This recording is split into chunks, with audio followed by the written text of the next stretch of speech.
Hey everyone, today I'm very excited to be sharing a new pattern with you from the Shade Tree designer. Clovers Galore is Harolah's beautiful new creation. Harolah and I decided to join together so we could give you the combination of written instructions as well as a tat along. The link for Clovers Galore is in the description box down below, so print it out and we'll get started.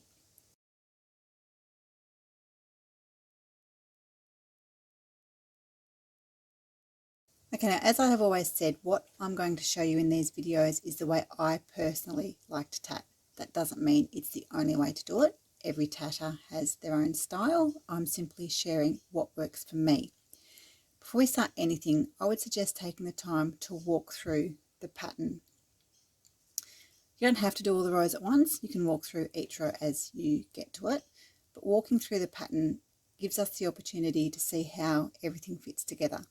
It also lets us see if we're going to need 2 shuttles or if we can work with a ball of thread and a shuttle. Let's have a look at row 1. We start with a clover set, then we have a chain with a thrown ring, or as it's also known, a floating ring. The thrown ring means that we're going to need 2 shuttles. If you're using a single colour for row 1, you'll be able to wind your shuttles with a continuous thread method. If you're using one colour and you're new to thrown rings, I would suggest having 2 different coloured shuttles or some way to tell your shuttles apart. This will make it less confusing for you when we get up to making our thrown ring.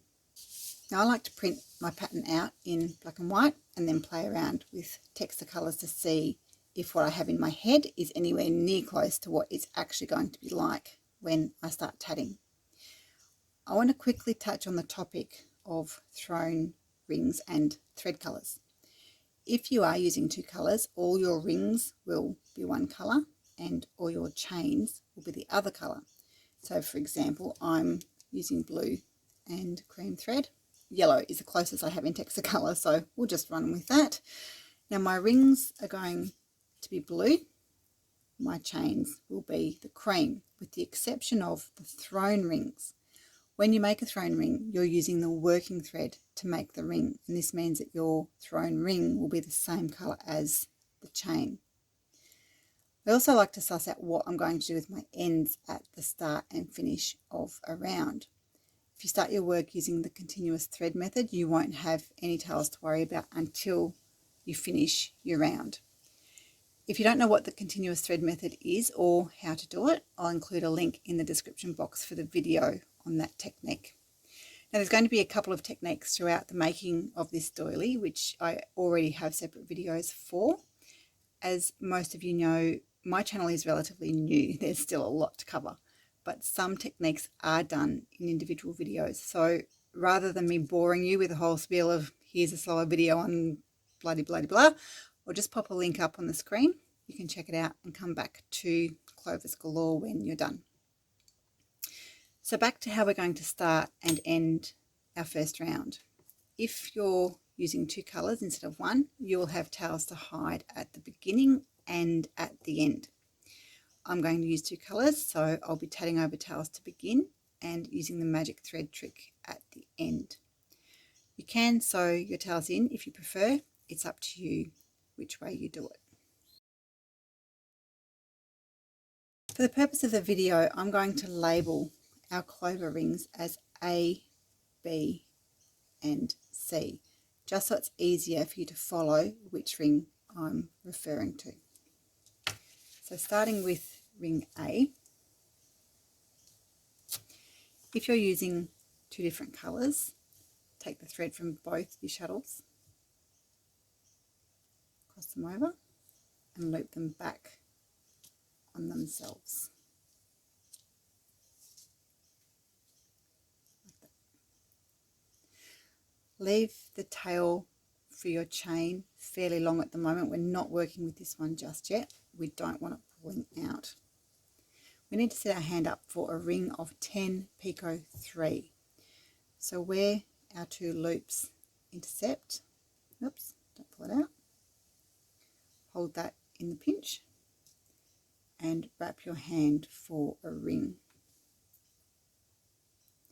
Now I'm tatting over tails, So we're going to make the first half of our stitch, and once it's flipped, we're going to run that tail through our loop.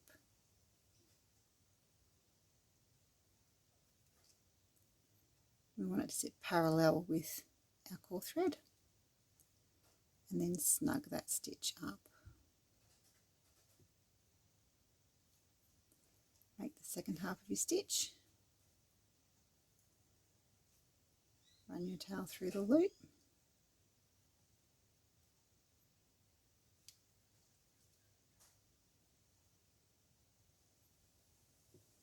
and tension your stitch. I like to tat over my tails for about 8 stitches. Some people do more, some people do less, but I would do a minimum of 5, at least 5, to make sure that your tail is secure.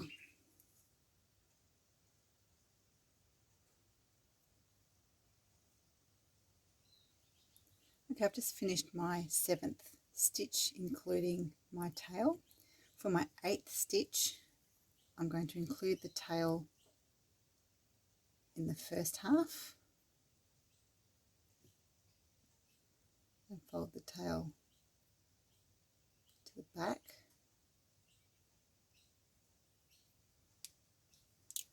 and make the second half. So I'm making the second half of that stitch without the tail. We have 2 double stitches left to complete our 10.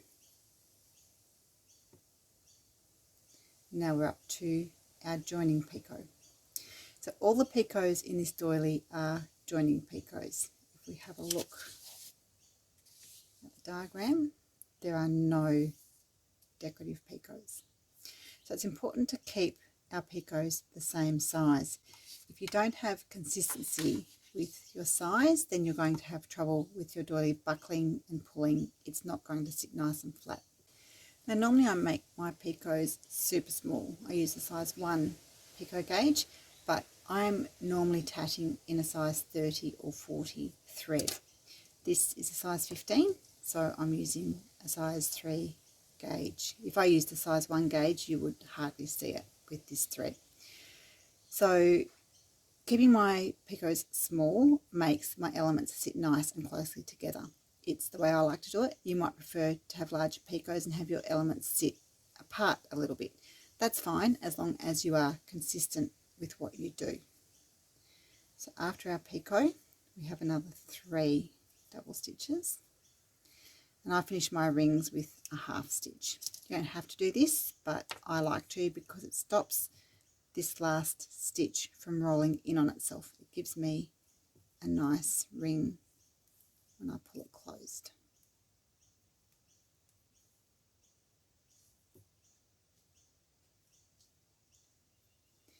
I'm going to snip off my tail from the back.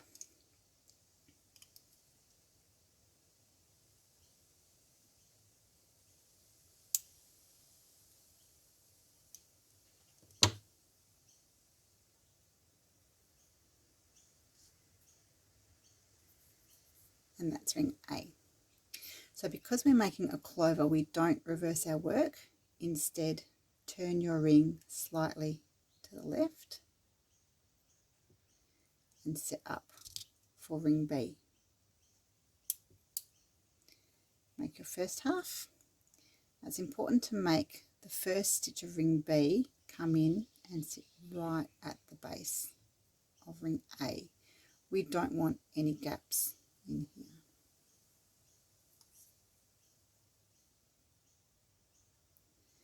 We're making 3 double stitches.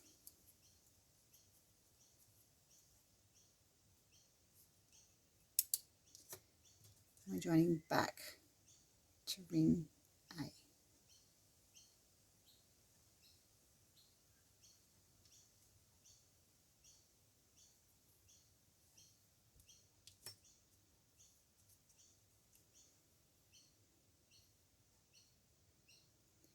Now we're doing 7 picot, 7 picot, 3.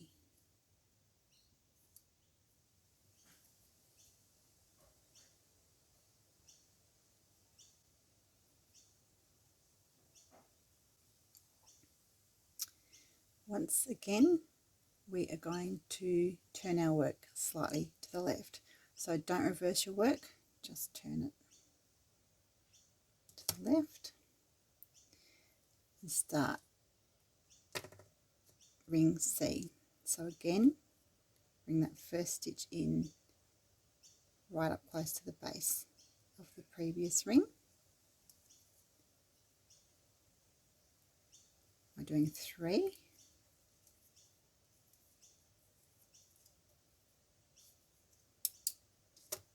Joining back to ring B.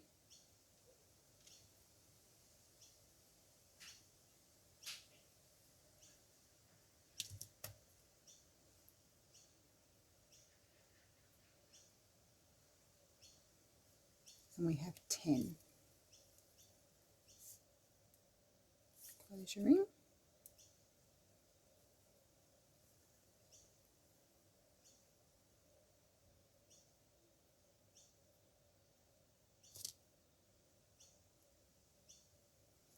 And that is your clover set. Reverse your work and set your hand up for a chain. If you're using 2 colours, this is where we're going to tat over our other tail. The method is exactly the same as we did for our ring. We're running our tail with our core thread. Now I tat front side, back side, which means I'll be working the stitches for my chain in reverse order. And yes, I have a separate video explaining that technique. Harolah has included a tip sheet for front side, back side tatting in Dropbox. The link is included with her pattern. I have also put the link in the description box. So we're chaining 10. I'm going to run my tail with my core thread. Now at the start of this video I mentioned that I was going to use the magic thread trick, and this is where you would put your magic loop in if you're going to use it. You can run it along with your tail. I've decided not to because I think it's going to make my chain pretty bulky, so I've decided I'm going to sew my other tail in when we get back around to the start.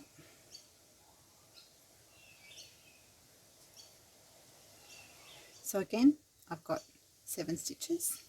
On my 8th stitch, I'm going to include the tail.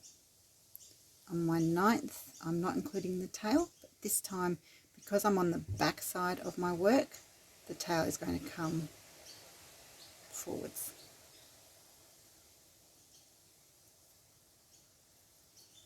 And finish out your chain.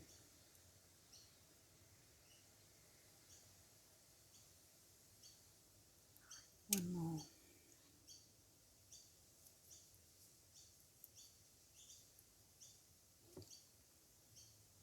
Now we're ready for our thrown ring.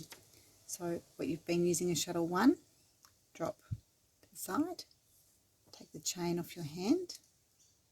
We're going to use shuttle 2 to set our hand up for a ring. The thrown ring is made just like a normal ring. The difference will be if you're tatting front side, back side. Remember, we are still on the back side of our work. So if you are tatting front side, back side, you will continue using rods to make the ring. So the first half of our stitch needs to come and sit nice and close to that chain.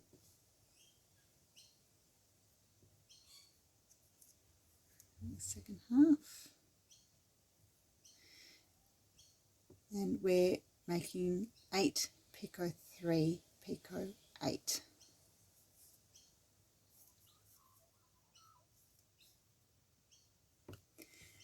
Now we need to be careful when we close our thrown ring. It is very easy to pull our ring away from our chain.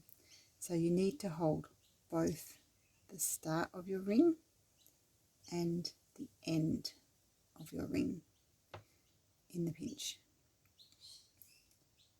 Pull on that gently.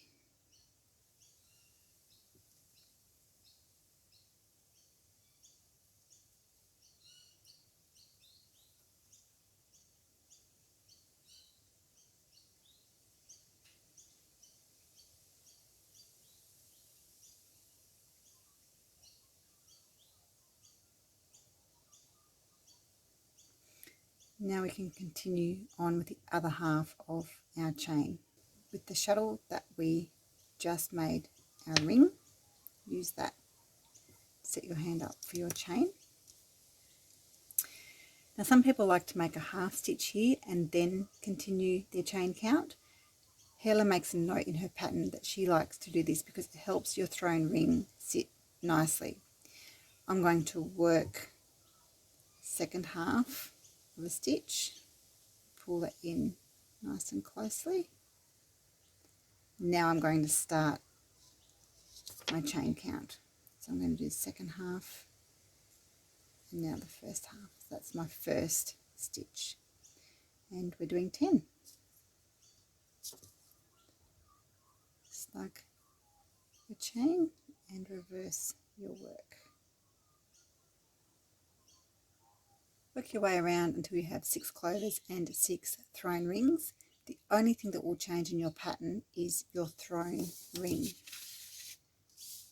If we make this our first thrown ring, all the thrown rings after the first one will be a stitch count of 8. Then instead of making a joining picot here, you will be joining back to the previous ring. So your stitch count will be 8, join 3, picot 8. When you get around to the end, your 6th and final thrown ring is slightly different again.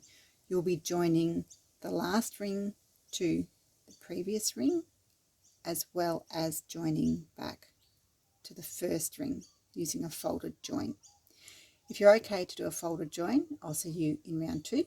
If you need a little help, I'll be back to walk you through at the end of round 1. Okay, we're finishing off our last thrown ring. We have our first set of 8 double stitches. We've used a normal join to connect our last ring to the previous ring. We've done 3 double stitches and now we're ready to join our last ring back to our first ring. If we used a normal join to do this join, our picot would twist. So to prevent that, we're going to use a folded join. So take your motif, fold it back on itself, line your picot up with your thread. Your crochet hook comes up from underneath through your picot. Twist your hook over, grab your thread, pull a loop through.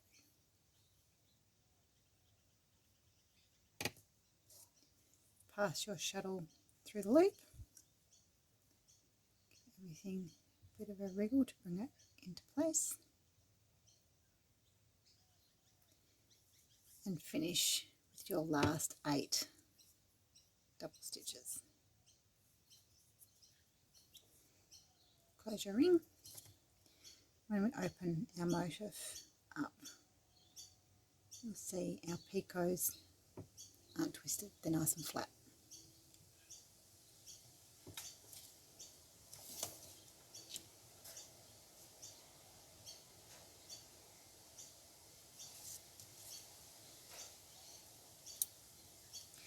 So set your hand back up to finish the other half of that chain. And that's a count of 10. If you are using magic loops, don't forget to put them in towards the end of this chain. So we'll do second half.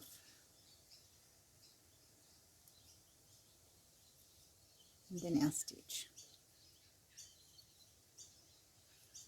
To complete round 1, we just need to lock join our chain to the base of our first clover set. Now a lock join is made using only the shuttle thread. We're still on the back of our work. This is my magic loop thread, so just ignore that for now. Keep your working thread on top and out of the way. Your shuttle thread comes underneath the clover set. We reach through and pull up a loop.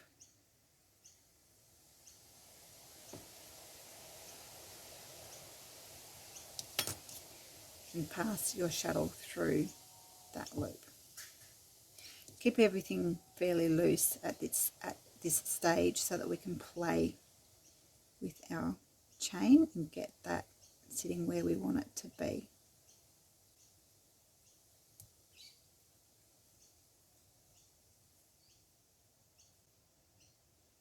Once you're happy with where everything is, pull up on your loop. Once this loop goes down, it will create our lock join, and as the name implies, everything will be locked into place. This is not a join we want to try to get out.